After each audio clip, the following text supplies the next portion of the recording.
আউযুবিল্লাহি মিনাশ শাইতানির রাজিম। বিসমিল্লাহির রহমানির রহিম। আসসালামু আলাইকুম প্রিয় ভাই ও বোনেরা, দেশবাসী। বর্তমান সময়ে দিন দিন দেখা যাচ্ছে যে আসলে আমাদের আইন শৃঙ্খলা পরিস্থিতি খুব দ্রুত মানে অবনতির থেকে আরও অবনতির দিকে চলে যাচ্ছে। এর প্রধান কারণ অবশ্যই স্বরাষ্ট্র উপদেষ্টা মহোদয়ের দুর্বলতা আছে। তার পাশাপাশি কিন্তু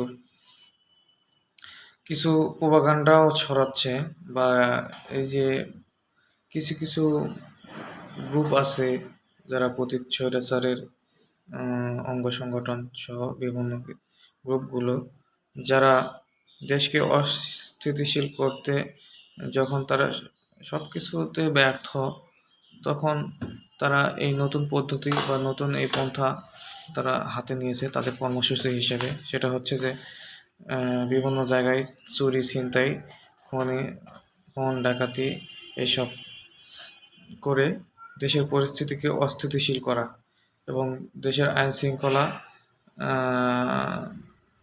অবনতি ঘটানো ও বর্তমান অন্তর্বর্তীকালীন সরকারের দিক থেকে মানুষের মুখকে ফিরিয়ে নেওয়া বা আস্থা উঠে যাওয়ার মতো একটা ঘটনা তারা ঘটাতে চাচ্ছে। আসলে এই যে বিশেষ করে খুবই দুঃখজনক যে ধর্ষণের ব্যাপারটা প্রত্যেকটা দিন আমরা ইউটিউব, ফেসবুক বা বিভিন্ন সোশ্যাল যে সব মাধ্যমগুলো আছে, এগুলোতে আমরা যখনই ঢুকি, স্ক্রলিং করি, তখনই দেখা যাচ্ছে ভেসে আসতেছে বিভিন্ন জায়গায় ধর্ষণের।